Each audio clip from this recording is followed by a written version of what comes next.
Hello students, very good morning and welcome to the session of new chapter. हम लोग नया chapter start करने जा रहे हैं 12th का। अब तक हमने वीडियो सेशंस में बहुत सारे चैप्टर्स कवर किए हैं। आज एक नया चैप्टर, बिल्कुल इजी चैप्टर को हम स्टार्ट करने जा रहे हैं जिसका नाम है माइक्रोब्स इन ह्यूमन वेलफेयर। मतलब ह्यूमन की प्रोग्रेस में, ह्यूमन के डेवलपमेंट में या ह्यूमन के लाइफस्टाइल में बहुत सारे ऐसे माइक्रोब्स हैं जो हमने देखा है कि माइक्रोब्स या तो बेनिफिशियल हो सकते हैं या हार्मफुल हो सकते हैं। लेकिन यहाँ पर हम जो बेनिफिशियल है, हमें काम आने वाले हैं, ऐसे ही माइक्रोब्स के बारे में आज पढ़ने वाले हैं। ओके स्टूडेंट, सो हाउस होल्ड माइक्रोब्स कौन से हो सकते हैं? सबसे पहली बात तो ये है, मतलब माइक्रोब्स जो होते हैं ये कहीं पर भी हमें मिल सकते हैं, एवरीवेयर। पहले हम माइक्रोब्स की बात करेंगे या ये माइक्रोब्स या माइक्रो ऑर्गेनिज्म क्या होते हैं, जिनको हम माइक्रोब्स कहते हैं, इन्हें ही माइक्रो ऑर्गेनिज्म भी कहा जाता है। Micro organism, these are the smallest organism which can not be seen easily by naked eyes. इनके लिए कुछ मैग्नीफाइंग ग्लास या कुछ माइक्रोस्कोप, इस तरह से ऐसे अपैरेटस से हम इनको देख सकते हैं इंस्ट्रूमेंट के थ्रू। नेकेड आई से इनको देखना थोड़ा सा मुश्किल हो जाता है। So they are not visible by naked eyes. So naked eyes से इनको देखना थोड़ा सा मुश्किल हो जाता है। ऐसे माइक्रोब्स जो होते हैं, दीज आर फाउंड एवरीवेयर, सब तरफ मिलेंगे। These are found everywhere, like in, कहां पर मिलेंगे? एयर में मिलेंगे, सॉइल में मिलेंगे, वाटर में मिलेंगे, बेड्स पर मिलेंगे, बाथरूम्स में मिलेंगे, टाइल्स पर मिल सकते हैं, साथ ही साथ बॉडी में मिल सकते हैं। बॉडी के ऊपर या बॉडी में, दोनों तरफ ये माइक्रो ऑर्गेनिजम्स हमें देखने को मिलते हैं। क्लियर? सो सब तरफ माइक्रो ऑर्गेनिजम्स है, लेकिन कुछ माइक्रो ऑर्गेनिजम्स हमें डे टू डे लाइफ में यूज हो सकते हैं, ऐसे हैं। इसलिए micro organism in house hold procedures.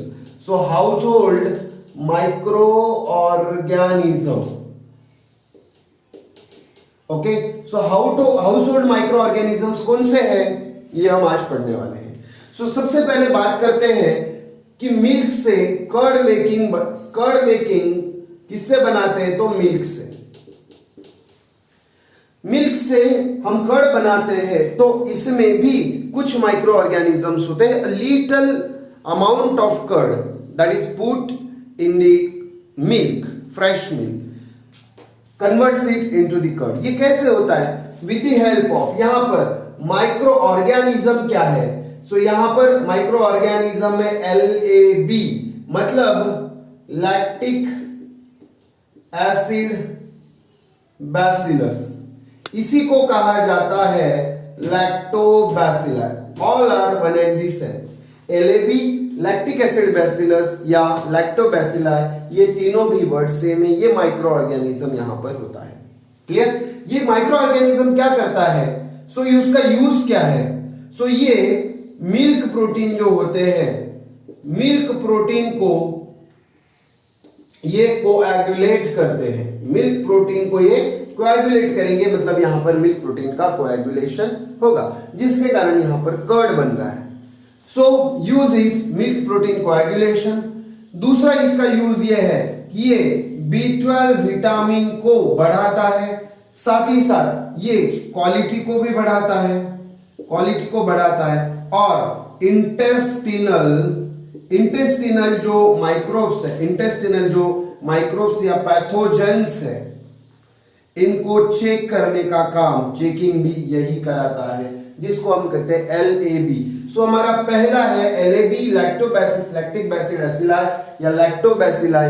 ये लैक्टिक एसिड प्रोड्यूस करते हैं, मिल्क के प्रोटीन्स को कोएगुलेट करेंगे, और इस तरह से फिर मिल्क से कर्ड बनता है, जिसमें B12 का जो अमाउंट है वो बहुत ज्यादा होता है। क्लियर? दूसरा यहां पर हम लोग देखेंगे कि ब्रेड मेकिंग, ब्रेड मेकिंग। इस ब्रेड मेकिंग में जो डफ लिया जाता है उसमें क्या होता है, इसमें ये याद रखना है आपको, बेकर्स, ओके, बेकर्स ईस्ट, इसमें बेकर्स ईस्ट डाला जाता है जिसके कारण इसमें फर्मेंटेशन होता है। सो सेकंड नंबर का यह है, इसमें फर्मेंटेशन होता है और फर्मेंटेशन होने के कारण, फर्मेंटेशन है मतलब यहां पर CO2 का प्रोडक्शन होने वाला है। सो डफ में हमने बेकर्स ईस्ट डाला, उसमें फर्मेंटेशन हुआ, CO2 रिलीज हुआ और तब जाके यहां पर ब्रेड बनता है। लेकिन ये बेकर्स ईस्ट क्या है, ये बेकर्स ईस्ट हमें याद रहना चाहिए, ये है सैकेरोमाइसिस सेरेविसिया, ठीक है। Saccharomyces cerevisiae is the another one micro organism that is food while making the dough, okay, for making the breads को बनाने के लिए ये सब चीजें हम लोग करते हैं, क्लियर। सो ये हुई दो चीजें। तीसरा और दिया है यहां पर जिसे हम कहेंगे और किसके फर्मेंटेशन के लिए, so for fermentation of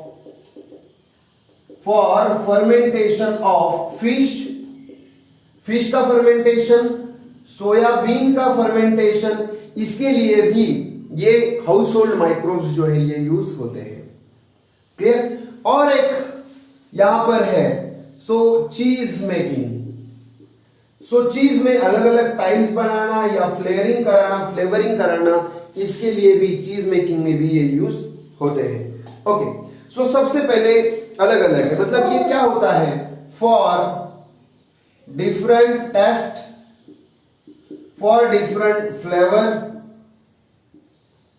different flavour, इसके लिए हम चीज, ये इस तरह से चीज बनाने के लिए भी माइक्रो ऑर्गेनिजम्स का यूज होता है। जैसे कि एग्जाम्पल के लिए देखेंगे कि पहला चीज है जिसे हम कहते हैं स्विस चीज।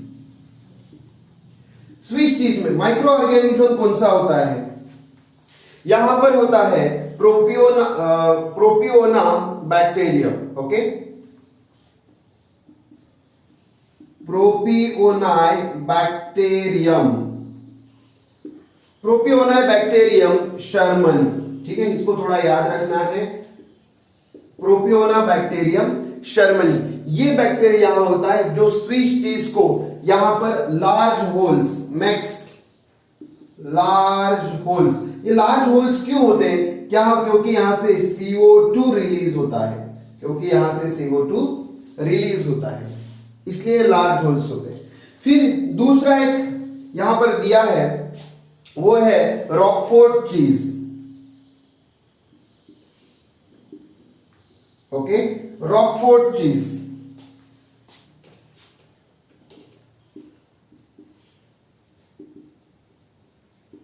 ये रॉकफोर्ट चीज पर भी एक टिपिकल फंगस को रखा जाता है।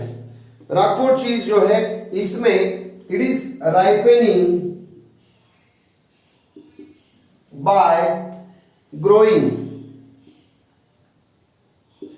इसको राइपन किया जाता है स्पेसिफिक फंगस से। सो रॉकफोर्ट चीज जो है it ripened bye growing specific fungus on it, और इसके कारण इसमें फ्लेवर आ जाता है, ठीक है, एक अलग सा फ्लेवर यहां पर इसको मिलता है। सो ये बहुत बेसिक ऐसा बहुत मतलब हाउस होल्ड में हम जलेबी बनाते हैं, कुछ ढोकला बनाते हैं, वहां पर जो पफीनेस उसको आता है ये फर्मेंटेशन के कारण है। तो यहां पर सबसे पहले माइक्रो ऑर्गेनिज्म जो होते हैं ये इजीली नेकेड आई से हम नहीं देख सकते, लेकिन ये सब तरफ मिलते हैं, जैसे कि air, soil, bed, bathroom, tiles, even हमारे बॉडी पर या हमारी बॉडी के अंदर भी ये माइक्रो ऑर्गेनिजम्स होते हैं, ओके। सो हाउस होल्ड माइक्रो ऑर्गेनिजम्स में पहले तो हम मिल्क से कर्ड बनाते हैं, तो उसमें LAB मतलब लैक्टिक एसिड बैसिलाई मतलब लैक्टोबैसिलाई होता है। इसमें मिल्क प्रोटीन जो है ये कोएगुलेट होते हैं, एक साथ आएंगे और कर्ड बनेगा, सॉलिड बनेगा, B12 विटामिन बढ़ेगा और इसमें क्वालिटी भी बढ़ती है। इंटेस्टिनल पैथोजेंस को चेक करने में मतलब रोकने के लिए भी, इसलिए तो लूज मोशंस में कर्ड खाया जाता है। ब्रेड मेकिंग में जो डफ होता है इसमें बेकर्स ईस्ट तो दो याद रखने हैं, लैक्टोबैसिलाई, सैकेरोमाइसिस सेरेविसिया, और साथ ही साथ यहां पर जो है ये प्रोपियोनी बैक्टीरियम शर्मनी। ये 3 बैक्टीरिया हैं जो इस सेगमेंट में आपको याद रखने हैं। तो सबसे पहले LAB, तो याद रखो लैब या लैक्टोबैसिलाई, तो लैक्टिक में ऑलरेडी, लैक्टिक मतलब ये मिल्क होता है, तो ये मिल्क से रिलेटेड है, तो कर्ड है। दूसरा जो यहां पर हमने देखा सैकेरोमाइसिस सेरेविसिया, तो सैकेरोमाइसिस सेरेविसिया ये ब्रेड में आ रहा है, ठीक है। सो सैकेरोमाइसिस सेरेविसिया ब्रेड में है। और तीसरा है यहां पर प्रोपियो, तो याद रखना है स्विस में कौन गया, तो स्विस में शर्मा जी गए थे, ऐसे याद रखो, स्विट्जरलैंड शर्मा जी गए तो प्रॉपर कपड़े पहन के गए। सो प्रोपियोना बैक्टीरियम शर्मनी ये कहां पर आ रहा है, स्विस में आ रहा है। इस तरह से हमें इसको याद रखना है, ठीक है स्टूडेंट। सो इस तरह से छोटे छोटे वीडियोस में आपको नेक्स्ट बीट भी या पूरा चैप्टर हम लोग कवर करेंगे। So let's study the next beat in next video. Thank you.